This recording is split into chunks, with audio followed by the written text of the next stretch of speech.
নমস্কার। Job related video নিয়ে আমি আবার হাজির হয়েছি আপনাদের সামনে।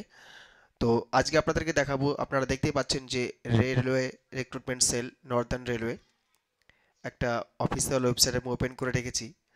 আর একটা আমি ওয়েবসাইট ওপেন করে রেখেছি এনএমডিসি।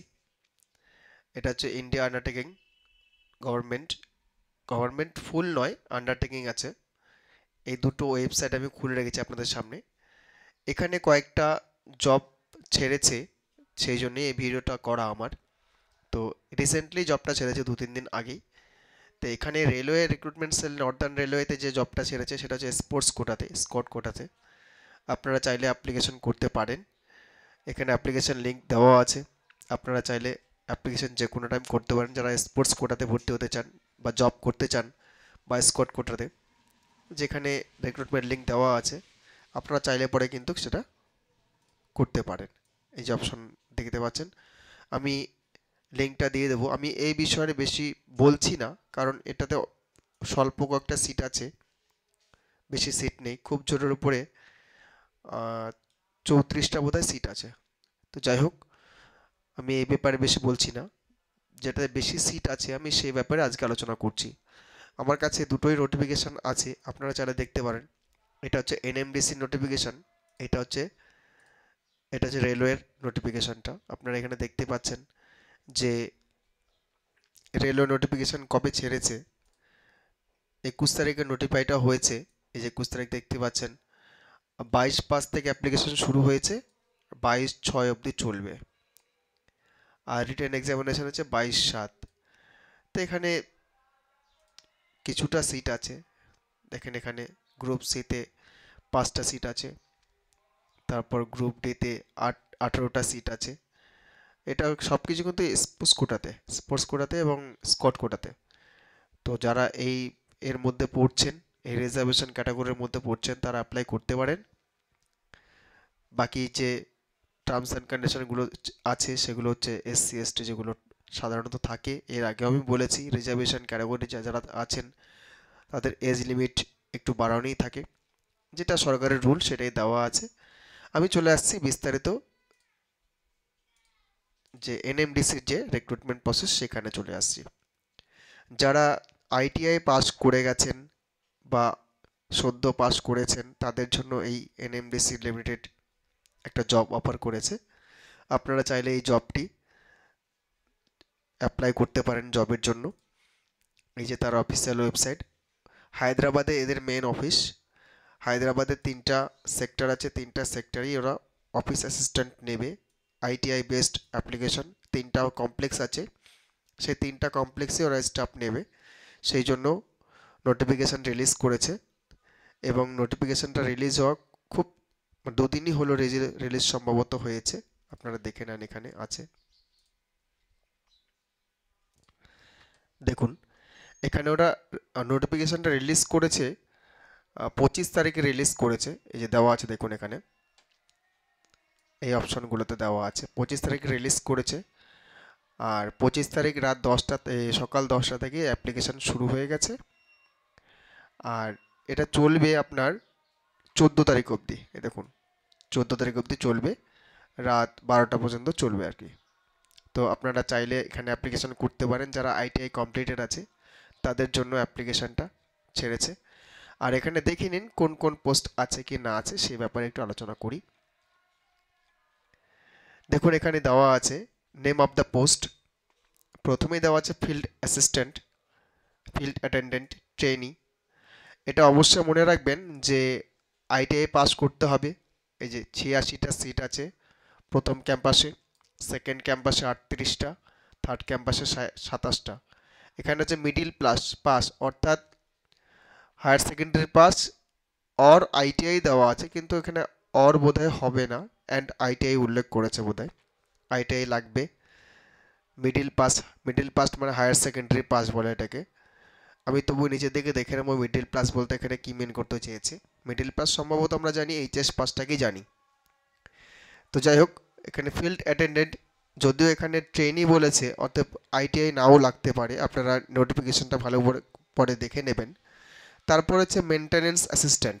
এই যে মেনটেন্যান্স অ্যাসিস্ট্যান্টস ইলেকট্রিশিয়ান, এটাও ট্রেনই আছে, দেখুন 49টা পোস্ট আছে ফার্স্ট ক্যাম্পাসে, সেকেন্ড ক্যাম্পাসে 56টা, তারপরে 36টা।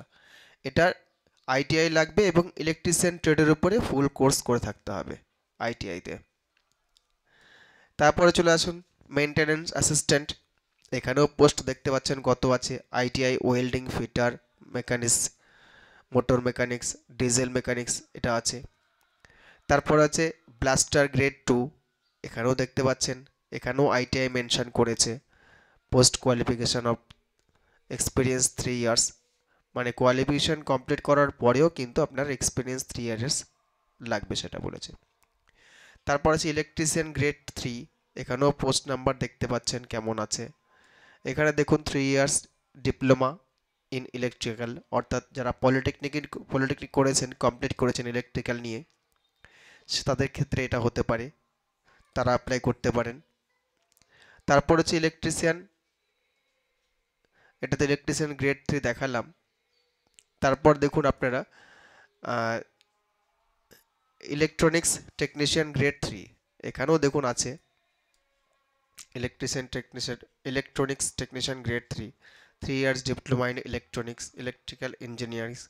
তো আপনারা এখানে পলিটেকনিক কমপ্লিট করে থাকলে অ্যাপ্লাই করতে পারেন।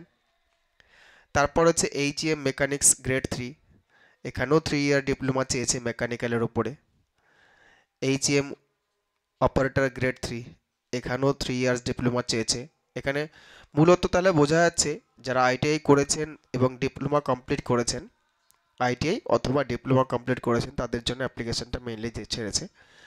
এবার চলে আসি রিজার্ভেশন ক্যাটাগরির ক্ষেত্রে। রিজার্ভেশন ক্যাটাগরি বলতে ডিপার্টমেন্টাল জব যেটাকে বলে, ওইখানে যারা অলরেডি এক্স সার্ভিসম্যান আছেন বা যারা অলরেডি জব করছেন, তাদের জন্য একটা আপনাদের সুবর্ণ সুযোগ, মানে প্রমোশনের একটা সুযোগ দিয়েছে, তারা এখানে অ্যাপ্লাই করতে পারেন রিজার্ভেশন ক্যাটাগরি, অর্থাৎ ওখানে অলরেডি যারা জব করছেন তাদের জন্য এটা, যার জন্য এখানে সেই পোস্টটা উল্লেখ করেছে রিজার্ভেশন অফ পোস্ট ফর বায়োম কিরান্ডিল কমপ্লেক্স, প্রথম কমপ্লেক্স যেটা আছে।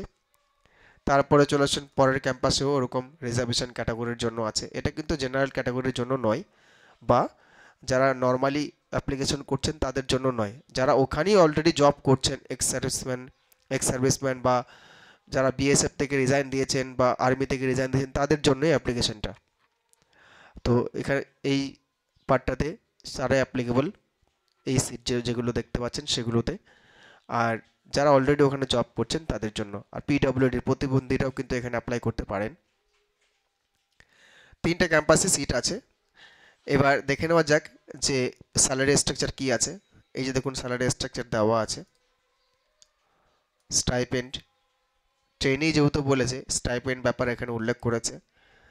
এই যে দুটো স্টাইপেন্ড, ফার্স্ট 12 মান্থ কত আছে, নেক্সট 6 মান্থ কত আছে, তারপরে পে ব্যান্ডে চলে যাবে, এটা উল্লেখ করেছে।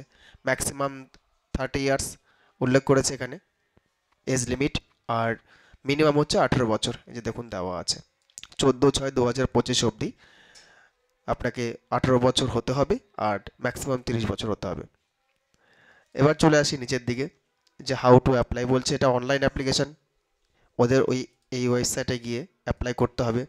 টাইমিংসটাও দিয়ে দিয়েছে, এই টাইমের মধ্যে অ্যাপ্লাই করতে হবে।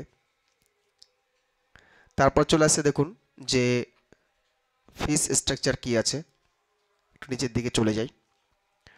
এখানে দেখুন বলছে যখন কল লেটার ইস্যু করা হবে, the candidates will be issued call letter on their declaration in the online application, অর্থাৎ আপনাদের ডিক্লারেশন অনুযায়ী কল লেটার ইস্যু করবে ভেরিফিকেশান করার জন্য, সেটা নোটিফাই করে দেওয়া হবে অল ডকুমেন্ট ভেরিফিকেশনের জন্য। এবার আসি মুড অফ সিলেকশন, ওরা ওএমআর বেসড সিবিটি নেবে, কম্পিউটার টেস্ট নেবে ওএমআর বেসড, সেখানে তারপর ফিজিক্যাল অ্যাবিলিটি টেস্ট নেবে, অর্থাৎ যারা ট্রেড নিয়ে অ্যাপ্লাই করছেন তাদের জন্য ফিজিক্যালি টেস্ট নেবে, ট্রেড টেস্ট যেটাকে বলছে, এই দেখুন এখানে উল্লেখ করা আছে। তারপরে এই টেস্টটা হবে ওএমআর বেস যেটা আছে সেটা 100 মার্কের টেস্ট হবে। এটা হচ্ছে মুড অফ সিলেকশন এর মধ্যে পড়ছে। আচ্ছা, এবার দেখুন সেই ট্রেড টেস্টের মধ্যে কী কী পড়ছে, এই জিনিসগুলো উল্লেখ করে দিয়েছে। যে ফিজিক্যাল অ্যাবিলিটি টেস্ট বলতে কি উল্লেখ করেছেন, কার ক্ষেত্রে কোন কি আছে সেটা উল্লেখ করে দিয়েছে কিন্তু।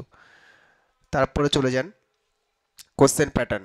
কোশ্চেন প্যাটার্ন দেখুন, প্রথমে যেটা আছে একদম ফার্স্ট যেটা দেখালাম প্রথম পোস্টটাতে, সেটাতে এটা আছে 100 মার্কের জেনারেল নলেজ আর নিউমেরিক্যাল অ্যান্ড রিজনিং অ্যাবিলিটি।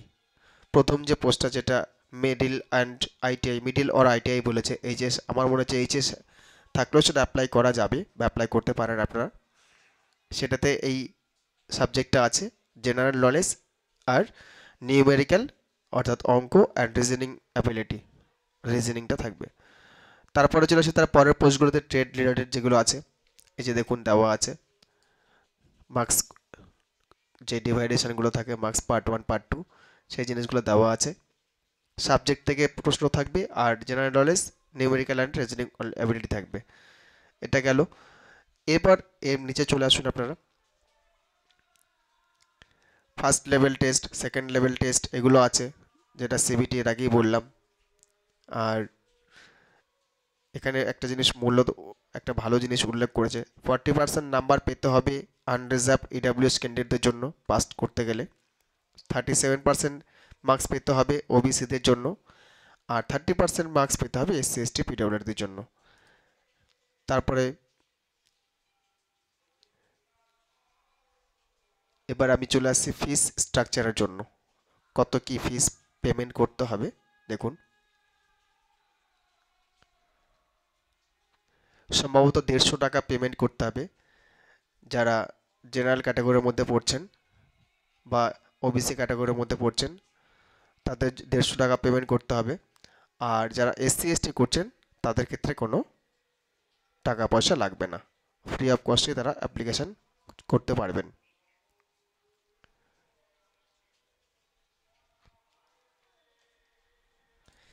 দেখুন এখানে দেওয়া আছে অ্যান অ্যামাউন্ট অফ রুপিস, এই যে দিয়ে দিয়েছে কত টাকা লাগবে, সেখানে আপনারা দেখে নিতে পাচ্ছেন। দেখেন 150 টাকা পেমেন্ট করতে হবে। কারা পেমেন্ট করবে সেটা উল্লেখ করে দিয়েছে, জেনারেল ক্যাটাগরি এবং ওবিসিরা করবে। আর এখানে অল অফ দ্য ক্যান্ডিডেট বলেছে, ভালো করে খেয়াল করুন, all the candidates as applicable fee which is non refundable. তারপরে আবার মেনশন করে দিয়েছে SC ST OBC PW, SC ST PWD ex serviceman এদের কোনো ফিস লাগবে না, এরা কিন্তু এক্সেমটেড সেই কথাটা উল্লেখ করে দিয়েছে। অর্থাৎ আপনাদের জেনারেল ক্যাটাগরির ক্ষেত্রে ওবিসি ক্যাটাগরির ক্ষেত্রে টাকা পেমেন্ট করতে হবে 150 টাকা, আর এসসি এসটি পিডাব্লিউডি প্রতিবন্ধী যেটা আছে তাদের ক্ষেত্রে কোনো পেমেন্ট ফিস লাগবে না। তো এই ছিল আজকের ভিডিও, ছোট্ট একটা ভিডিও, যদিও ছোট্ট বলতে বলতে অনেক বড় হয়ে গেল আপনাদের দেখাতে দেখাতে দুটো রিক্রুটমেন্ট প্রসেসের জন্য। আপনারা চাইলে যারা আইটিআই বা পলিটেকনিক কমপ্লিট করেছেন তাদের জন্য এই অ্যাপ্লিকেশনটা করতে পারেন আপনারা। আর যারা স্পোর্টস কোটায় আছেন তারা কিন্তু এই রেলের জবটা অবশ্যই করতে পারেন, স্পোর্টস কোটা বা স্কট কোটা তারা অ্যাপ্লাই করতে পারেন। এই যে তার অফিসিয়াল সাইট এনএমডিসির সাইট, এখানে 3টে অপশন আছে, আপনারা চাইলে এখান থেকে অ্যাপ্লাই করতে পারেন। অ্যাপ্লিকেশন প্রসিডিউরটা সোজাই আছে, যদি কোনো প্রবলেম হয় আপনারা অবশ্যই আমাকে কমেন্ট করবেন, কমেন্ট করলে আমি আপনাদেরকে সেই জানিয়ে দেবো। এখানে বলছে you have selected project location কেনালি কমপ্লেক্স, অর্থাৎ আপনি ওই ক্যাম্পাসের জন্য অ্যাপ্লাই করছেন, যেখানে আপনি ক্লিক করবেন সেখানকার জন্য কিন্তু অ্যাপ্লিকেবল হবেন। এখানে 3টা ক্যাম্পাস আছে, 3টে ক্যাম্পাসের জন্য যে কোনো একটাতে আপনি চুজ করতে পারেন। এখানে দেখুন ফ্রেশ ক্যান্ডিডেট, ক্লিক হিয়ার, এখানে আপনার সম্পূর্ণ ডিটেলসগুলো দেবেন, কেয়ারফুলি ফিল আপ করবেন, তারপরে সাবমিট করবেন। যদি কোনো প্রবলেম ফেস করেন অবশ্যই কমেন্ট বক্সে জানাবেন, আমি আপনাদেরকে হেল্প করব বা কমেন্টে রিপ্লাই দিয়ে দেবো। তো আজকে ভিডিওটা আর বড় করছি না, অনেকটা বড় হয়ে গেল। যদি আপনাদের ভিডিওটি ভালো লাগে অবশ্যই আমার ভিডিওটি সাবস্ক্রাইব করবেন, ইউটিউব চ্যানেলটি, আর যারা ফেসবুকে দেখছেন অবশ্যই ফেসবুক পেজটি ফলো করে রাখবেন, লাইক শেয়ার কমেন্ট করবেন। যদি কোনো প্রবলেম থাকে অবশ্যই কমেন্ট করবেন, আর যদি ভিডিওটি ভালো লাগে অবশ্যই লাইক করবেন একটা। আজকের মতো এখানেই স্টপ করছি, ধন্যবাদ।